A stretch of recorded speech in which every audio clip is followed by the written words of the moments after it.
보이시나요? 네.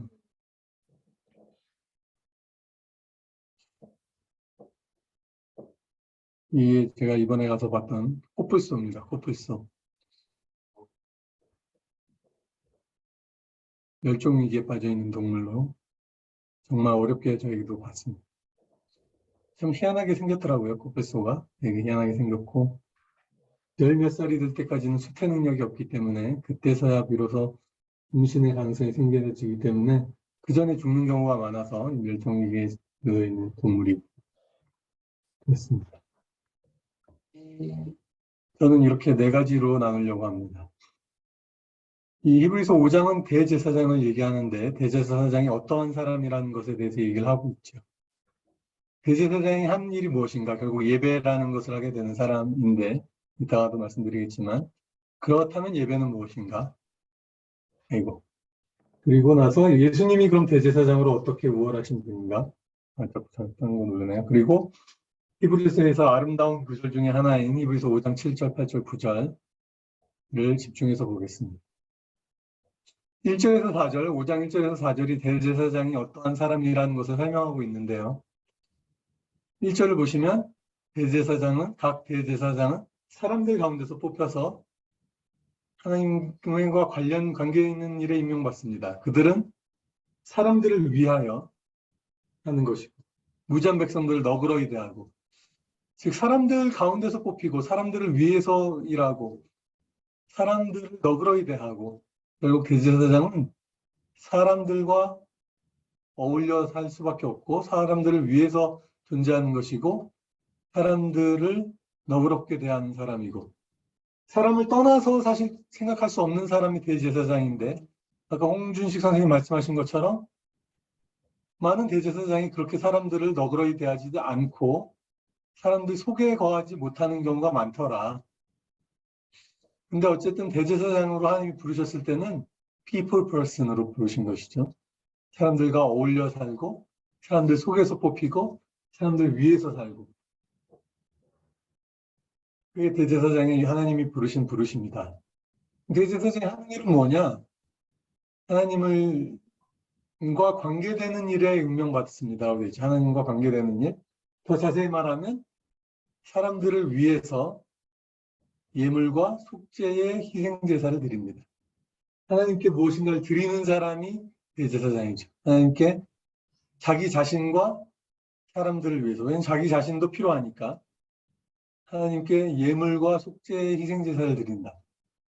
하나님께 왜 무엇을 드리는 것입니까? 하나님께 무엇을 왜 드리는 것입니까? 그것을 우리는 예배라고 표현을 하죠. worship. 그래서 가치를 하나님께 드리는, 가치를 표현하는 거 아닙니까? 예배가? 하나님이, 죄송합니다. 하나님이 무엇을 받으시기에 합당하신 분이라는 것을 표현하는 게 예배죠. 그러니까 그걸 우리가 뭔가를 예물, 뭔가 기프트 혹은 sacrifice를 드려서 하나님께 나를 표현하는 것이 이것을 하는 게 대제사장이고 그것을 우리는 예배라고 하죠. 희생제사, 예배. 자, 예배라는 말이 성경에 제일 먼저 어디 나옵니까? 예배라는 말이 성경에 제일 먼저 어디에 나옵니까? 아시는 분? 모르시겠죠, 아무래도.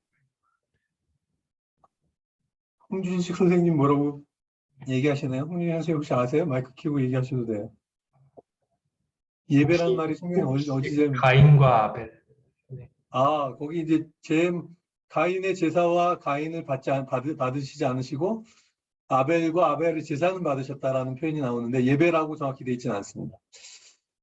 월십이라는 말은요. 창세기 22장에 처음 나옵니다. 창세기 22장에 아브라함이 이삭을 데리고 가서 그 종들에게 말합니다. 우리가 가서 예배를 드리고 오겠다. 하나님께. 22장 5절쯤에 나올 것 같습니다. 22장 5절쯤. 우리가 가서 예배를 드리고 오겠다. 그러니까 그때 예배는 뭡니까? 아들을 바치는 거죠. 노래를 부르는 것도 아니고 기도하는 것도 아니고 헌금을 드리는 것도 아니고 아들을 바치는 가장 내게 소중한 것을 드리는 것이 예배인 것입니다. 하나님이 뭐라고 그럽니까? 아브라함에게? 너는 내 사랑하는 독자, 너의 외아들 이삭을 나에게 산 제사로 바쳐라. 하나님 알고 계신 거죠. 너에게 하나밖에 없는 독자고 네가 사랑하는 아들인 거 내가 아니까 그 아들 나에게 바쳐라. That's the worshiping. That's the worship. 어쨌든 그렇고요. 이따 예배는 더 보도록 하겠고. 근데 대제사장은 어떤 사람이란 말이 계속 나옵니까? 자기도 연약함에 휩싸여 있고, 휘말려 있고. 약간 홍진 선생님처럼. 3절, 연약함 때문에 자기 자신을 위해서도 드려야 하는 사람입니다. 참 대단하죠. 하나님이 대단하신 게요. 대제사장은 힘 있는 사람을 뽑으신 게 아니라 너는 연약한 존재야 라고 규정하고 계십니다. 대제사장은. 그리고 예수님도 어떻게 되셨습니까? 그분이 우리를 위해서 대제사장이 되시려고 보니까 결국은 연약을 경험하신 것이죠. 하나님은 연약한 그릇을 쓰신다는 게 아이러니고 넌센스죠. 하나님 강력한 사람들을 쓰셔야 될 것 같지 않습니까? 어떨 때 보면. 하나님 그러시지 않으세요. 하나님은 연약하고 의지해야 되는 사람들을 쓰십니다. 그렇지만 하나님이 내가 너를 불렀다라는 반드시 소명으로 그 사람을 불러서 쓰십니다. 그냥 자기가 잘나서 대제사장 되는 사람이 없고 내가 너를 택해 세웠다. 내 말을 너의 입술에 두었다. 내가 너를 불렀다. 내가 너를 지명하여 불렀다. 라는 종을 대제사장으로 쓰십니다. 예수님 또한 마찬가지고 우리 또한 그런 사람들입니다. 이게 대제사장의 4가지 요건이죠. 사람들 속에서 거하고 사람들 위에서 일하고 하나님께 무엇인가를 드리고 연약에 쌓여 있으면서 그렇지만 하나님의 부르심 가운데 그 자리에 서게 된 사람이 대제사장인 것이죠. 이것을 리프레이즈 해보자면 편안하게 한번 좀 얘기해 보자면 대제사장은 하나님께 나아가는 사람들입니다. 특히나 또 그죠? 대제사장이 하나님의 임재 가운데로 나아가는 사람입니다. 근데 그냥 나아가는 것이 아니라 자신과 사람들을 위해서 예물과 속죄의 희생제사를 드리는 사람들입니다. 다시 대제사장은 하나님의 임재의 자리에 나아가는데 그저 나아가는 것이 아니라 자기와 사람들을 위해서 예물과 속죄의 희생제사를 드리는 사람들이다. 그런데 연약함에 쌓여 있다. 그건 예수님도 동일했죠. 예수님도 어쨌든 연약이 쌓여 계셨고 모든 대제사장은 연약이 쌓여 있었고 그러나 또 모든 대제사장이 하나님의 콜링 가운데 지명받으셔서 세움을 받은 사람들인 것이죠. 신기하죠? 네. 그럼 대제사장이 함께 드릴 때 예배를 한다고 말합니다. 우리가 아까 말씀드렸지만 예배를 한다고 말하죠. 그리고 우리 여러분 기억하시겠지만 요한복음 4장에 사마리아 여인과 예수님이 대화를 나누실 때 이런 얘기를 하시지 않습니까? 아버지께서는 자기에게 예배하는 사람들을 찾고 계신다. Searching for worshipers. 누구를 찾고 계신다? 착한 사람? 똑똑한 사람? 잘난 사람? 힘센 사람? 구원받은 사람도 아니고 예배자를 찾고 계십니다. 근데 예배는 뭐냐? 언제 혹시 남을 기회가 있을지 모르겠습니다만 제가 이렇게 감명 깊게 본 책 중에 예배 세미나라는 책이 있는데 거기 보면 Definition of Worship이라고 해놓은 게 있습니다. Definition of Worship. 그게 뭐냐면 wholeheartedly 전심으로 giving ourselves 자신을 드리는 것의 행위와 마음의 태도.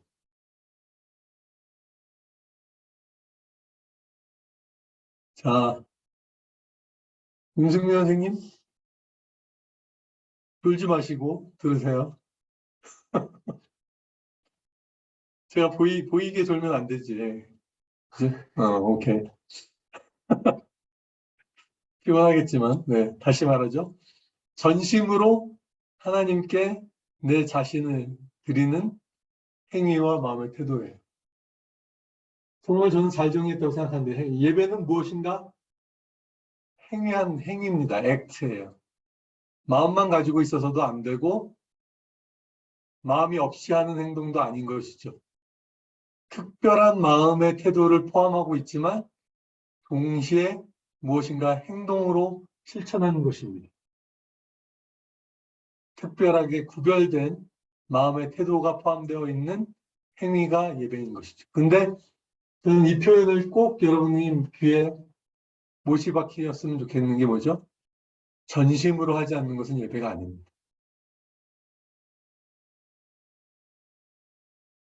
신명기 6장 5절에 너는 마음을 다하고 뜻을 다하고 내 생명을 다하고 all of your heart, all of your mind, all of your soul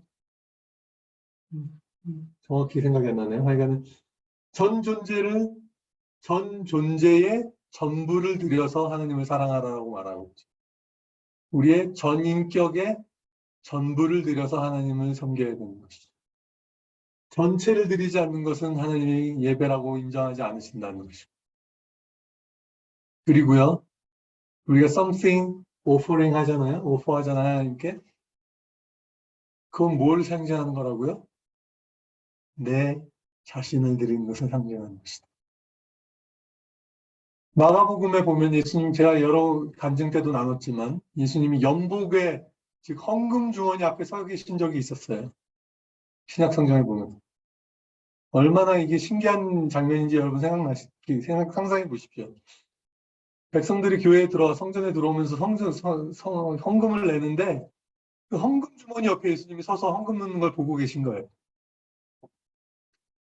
여러분이 교회에 갔는데 예수님이 서 계셔요. 헌금 주머니 앞에. 여러분 얼마를 넣으시겠습니까? 거기다. 이거 내가 오늘 1,000원만 넣으려고 했는데 지갑에 있는 거 탈탈 털어서 넣어야 되겠네. 이렇게 생각하십니까? 예수님이 헌금 주머니 앞에 서 계신 장면이란 말이죠. 한 사람씩 헌금을 넣었어요. 과부가 동전 2개를 넣죠. 2렙돈이라고 하는 과부. 2렙돈이라는 돈은 그 당시 일꾼의 품삯의 64분의 1이라고 그래요. 그러면 일꾼의 하루 품삯의 64분의 1, 64분의 1이니까 하루에 일꾼의 하루 품삯이 64,000원이었다라면 1,000원인 것이죠. 64,000원도 안 됐겠죠, 그 당시에. 그러니까 1,000원도 아닌 돈을 넣은 것이죠. 동전 2개가.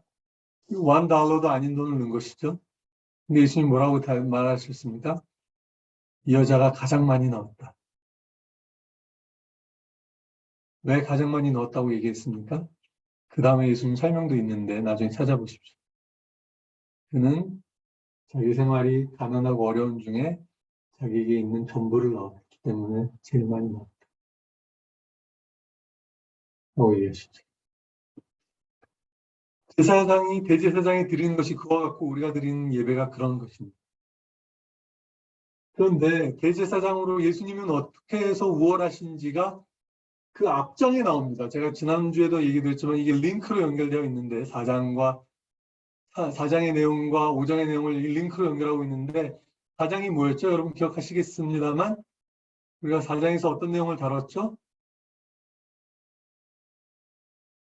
하나님의 말씀은 운동력이 있어서 우리를 하나님 앞에 벌거벗은 것처럼 드러내서 하나님 앞에 가져가 준다라는 얘기를 나눴었죠. 그 하나님 앞에 우리가 나아갔을 때 그러면 어떻게 됩니까? 우리에겐 이러한 예수님이 계시네. 그러니까 이 하나님 앞에 나아가자. 라는 말과 이제 4장, 5장부터 시작되는 하나님 앞에 나아가는 것의 중요성과 우리가 나아갈 수 있다는 컨피던스에 대한 설명과 링크를 시켜주고 있는 것이죠. 근데 예수님은 어떠한 대제사장이냐면요. 왜 다른 대제사장보다 우월하신 분이시냐면요. 하늘에 올라가신 하나님이라고 되어 있습니다. 하늘에 올라가신 탁월한 대제사장이 우리에게 계시다. 하늘에 올라가셨다는 표현이 어떻게 된 거냐면요. 정확한 설명을 보시면 pass through 그리고 heaven이 단수가 아니라 복수입니다. 영적인 세계를 통과하셔서 들어가신 예수님이 우리에게 계시다. heaven은 항상 드리겠습니다만 성경에서 말하는 heaven은 sky가 아니에요. sky가 아니라 spiritual realm을 얘기합니다. 영적 세계로, 하나님의 세계로.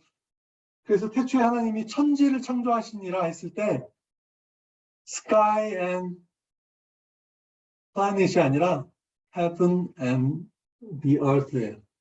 즉 영적인 세계와 육적인 세계, 육체적인 물질적인 세계를 만드셨다는 얘기를 하는 거죠. 하나님의 아들 예수께서 하늘을 뚫고 헬스에서 지나가서 우리 들어가시고 이제 나오겠지만 그 길이 우리에게 열려진 것이죠. 그리고 여기에는 사람의 아들이 얘기하지 않아요. 사람이 되신 예수님을 얘기하지 않아요. 하나님의 아들 예수님이 라고 얘기하고 있어요. 대제사장. 하나님의 아들. 즉 예수님의 능력이 많으신 것을 14절에서는 강조하고 있죠.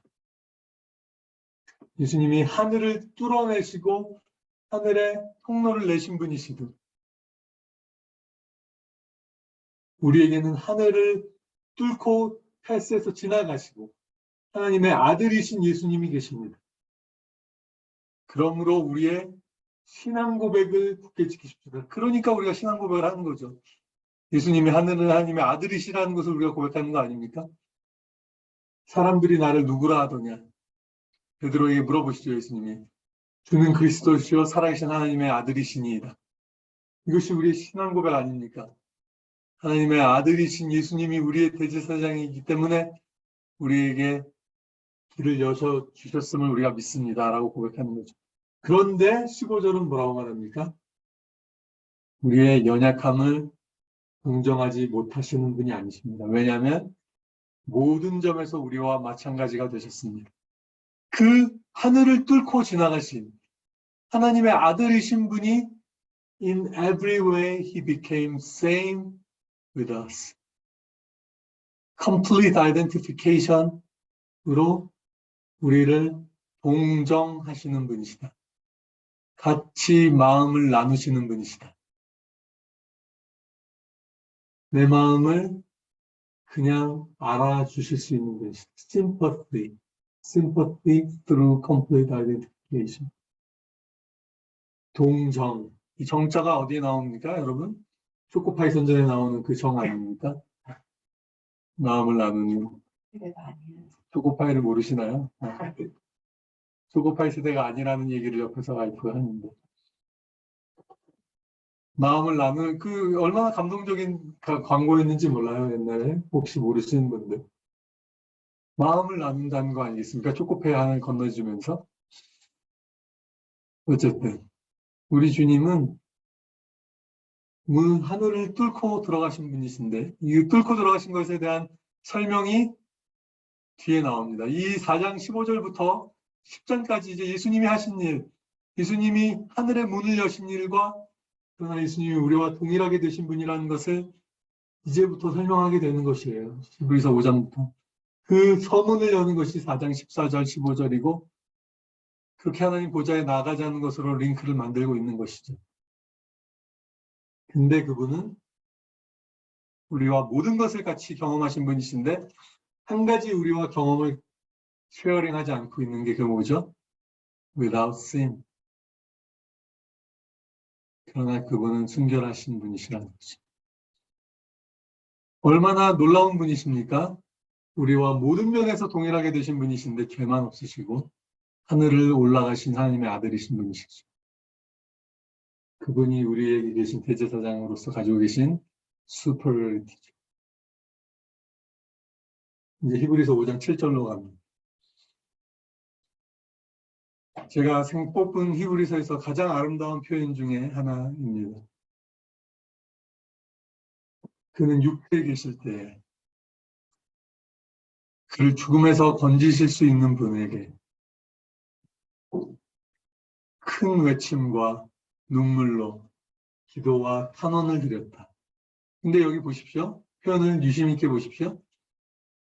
다 복수예요. 복수. 다 plural form이에요. Loud cries and tears, prayers and supplications. 어떤 주석에 보면 이 표현을 자신을 죽음에서 건지실 수 있는 분에게 큰 외침과 눈물로 기도와 탄원을 드린 것을 겟세마네 동산에서의 기도라고 한정지어서 설명하는 분들이 계십니다. 당연히 겟세마네에서 올렸던 예수님의 기도가 가장 큰 기도였고 가장 절실한 기도였고 가장 loud cry였을 것이고 가장 큰 눈물과 탄원이었겠지만 I don't think that's all, that's 전부라고 생각하지 않아요. 왜요? 예수님이 평소에 그렇게 기도하시지 않고 어떻게 그 마지막 순간에만 그렇게 기도하실 수 있으셨겠어요? 여러분, 평소에 우리의 모습이 가장 절체절명의 순간에도 그대로 나오게 되는 사람입니다. 다시 말하겠습니다. 평소에 나의 저력이 가장 위기의 순간에도 똑같이 나타나게 되어 있습니다. 사람은. 그분도 예수님도 그러셨고.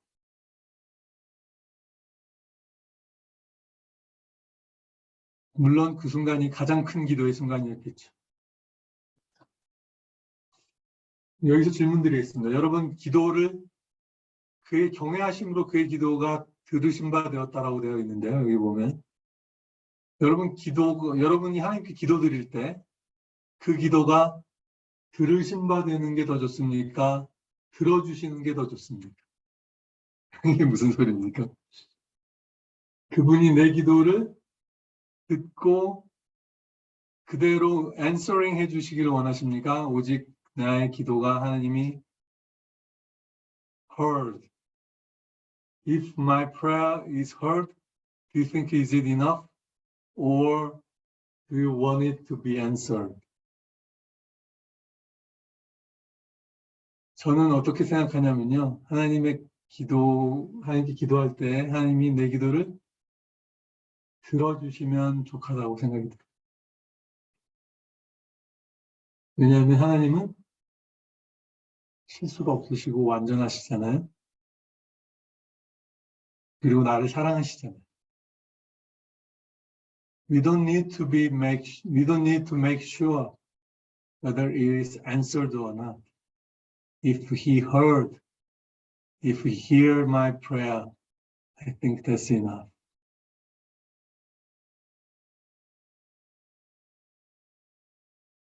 사가랴라는 사람이 있었습니다. 누가복음 1장에 보면 사가랴, 세례 요한의 아버지잖아요. 그가 제사장으로 하나님께 나가서 섬기고 있을 때에 천사가 나타나죠. 그래서 뭐라고 그럽니까? 사가랴에게 Your prayers were heard. 너의 기도가 들으신 바 되었다. Your prayer were answered. He didn't say like that. 사가랴에게 하나님 천사가 이렇게 말합니다. 너의 기도가 하나님께 들으신 바 되었다.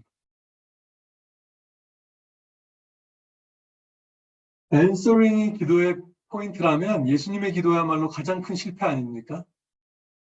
이 잔을 내게서 옮겨주십시오. 근데 주님이 그 잔을 옮기셨습니까? 가장 크게 응답받지 않은 기도가 가장 위대한 기도였지 않습니까? 즉, 기도란 주님의 뜻이 이루어지기를 바라는 마음으로 우리가 드려야 되는 것이잖아요. 주님의 뜻이 이루어지면 제일 좋은 거잖아요. 그게 세상 인류를 구원하는 일이잖아요. 그러면 우리의 기도의 홀 포인트는 어디에 있습니까? 제 기도를 들어주십시오. 심퍼티, 내 마음을 알아주십시오. 그러면 좋겠습니다. 그게 무엇과 연결되어 있겠습니까? 주님을 경외하는 것이죠. 주님을 아는 것이죠. 여러분, 우리가 제일 하나님이 우리에게 원하시는 게 뭐라고 그랬죠? 제가 지난번에 호세아 6장 말씀. 하나님이 너에게 불살라 바치는 제사를 원하겠니? 하나님은 너희가 하나님을 알기를 원하고 변함없이 하나님을 사랑하기를 원한다. 그렇죠? 호세아 6장 3절부터 6절을 나중에 보십시오. 우리가 어떤 걸 그래서 뭘 드린다고요? 제사가 뭘 드린 거라고요? Giving myself, giving ourselves. 내 마음, 내 전심을 드리는 것이 예배인 것이죠. 그의 경외하심으로 인하여 들으심을 입었고, 기도란 것은 내가 감당하기 어렵거나 불가능해 보이는 모든 상황과 환경과 것들을 가지고 하나님께 loud cry와 tears로 나가는 것입니다. 그거면 족한 것입니다. 그러면 하나님이 breakthrough를 갖다 주시죠. 상황을 바꾸는 것이 아닐 수도 있습니다. 제가 공원에서 기도했을 때, 산책하며 기도했을 때 하나님 나에게 한마디 해주셨죠. 그냥. 비가 와준다고 집에 가지 않아도 돼. 그것이 제 인생의 가장 큰 브레이크스루 아니었겠습니까? 뭐가 바뀌었습니까? 바뀐 것 아무것도 없는 것이죠. 하나님의 음성 하나로 내 인생의 브레이크스루가 일어난 것이죠.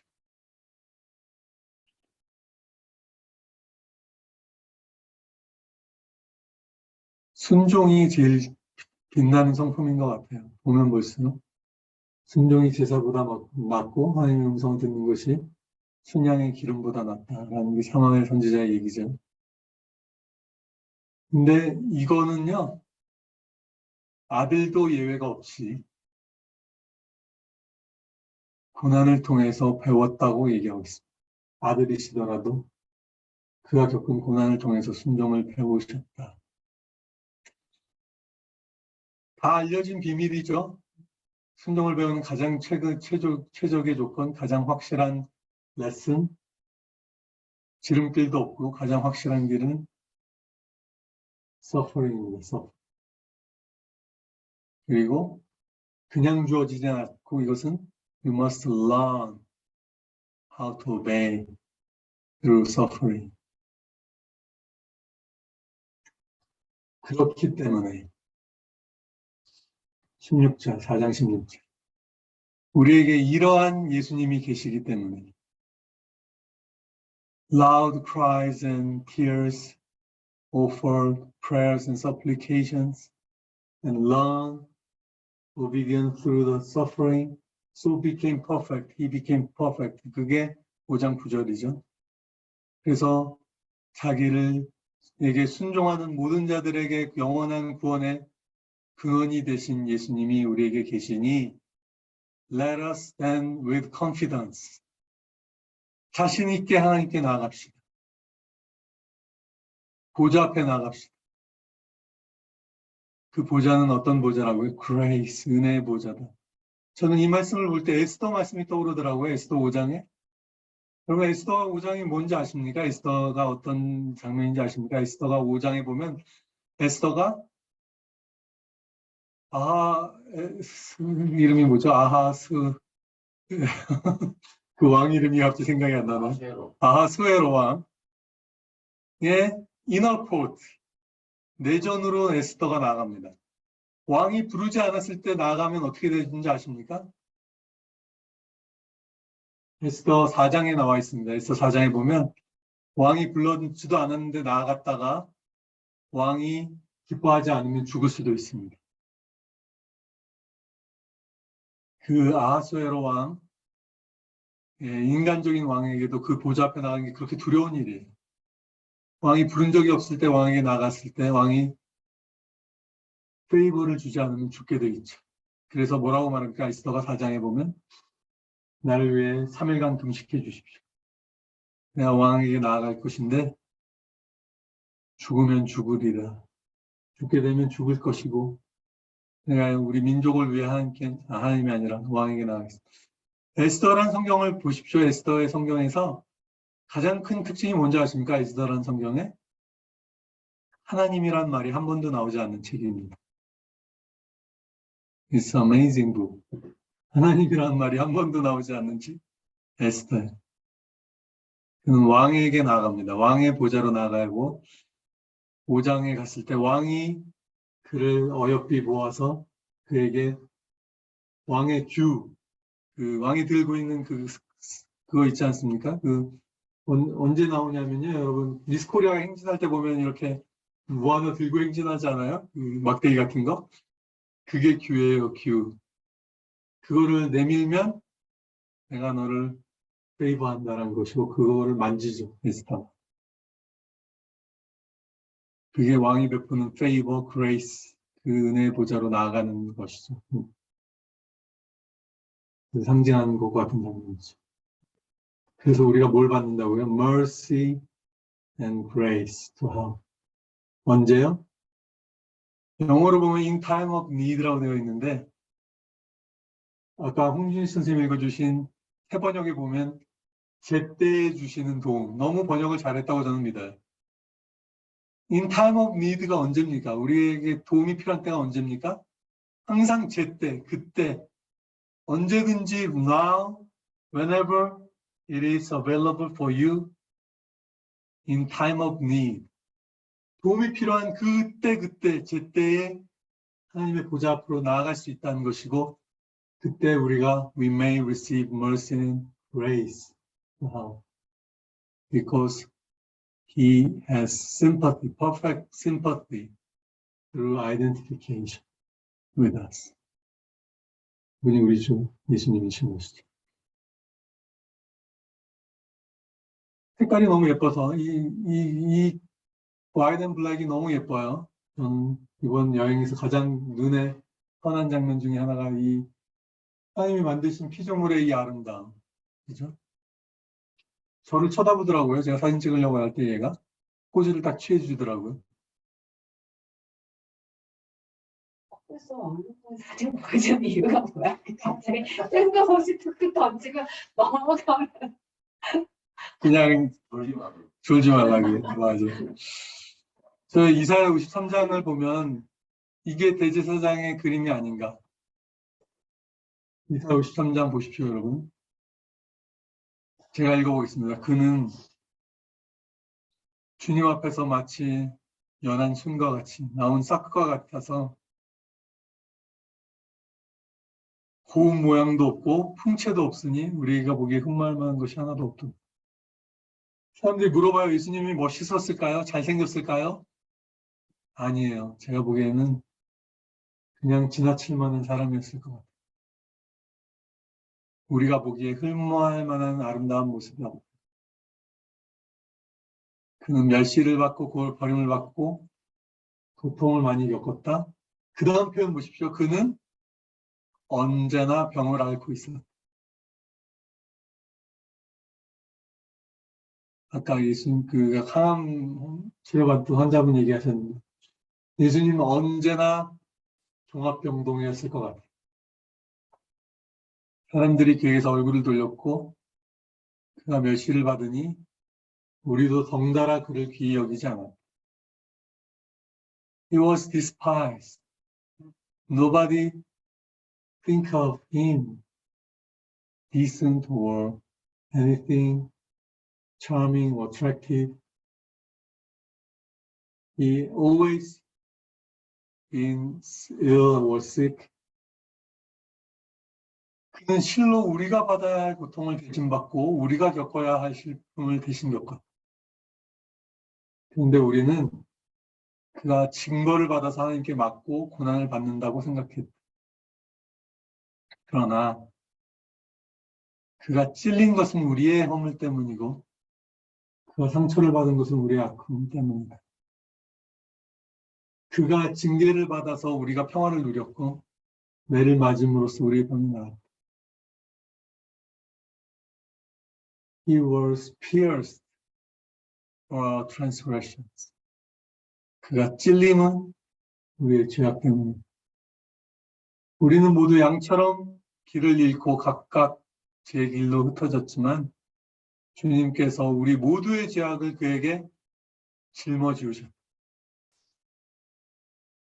우리의 모든 우리가 받아야 할 죄악과 징벌과 하나님의 분노가 그분에게 쏟아진 것이죠. 그는 굴욕을 고문을 당하고 그랬지만 아무 말도 하지 않았다. 도살장으로 끌려가는 어린 양처럼 털 깎는 사람 앞에 잠잠한 암양처럼 끌려가기만 할 뿐 아무 말도 하지 않았다.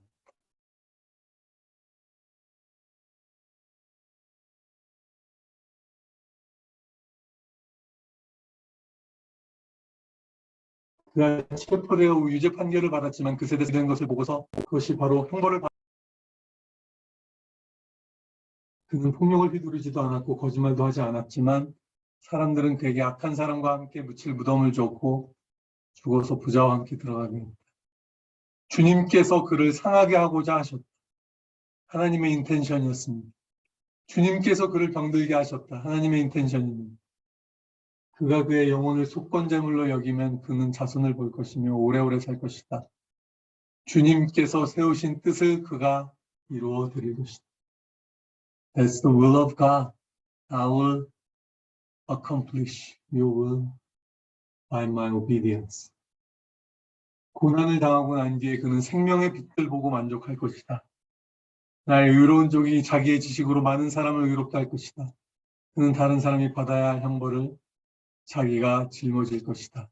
그러므로 나는 그가 존귀한 자와 함께 자기 몫을 차지하게 하며 강한 자들과 함께 전리품을 나누게 하겠다. 그는 죽는 데까지 자기 영혼을 서슴없이 내맡기고 남들의 죄인으로 여기는 것도 마다하지 않았다. 그는 많은 사람의 죄를 짊어졌고 죄 지은 사람들을 살리려고 중재에 나선 것이다. 이게 예수님 1000년 전에 쓰여진 책입니다. 이사야. 1000년 전에 예수님에 대해서 쓰여진 여기까지 나누겠습니다.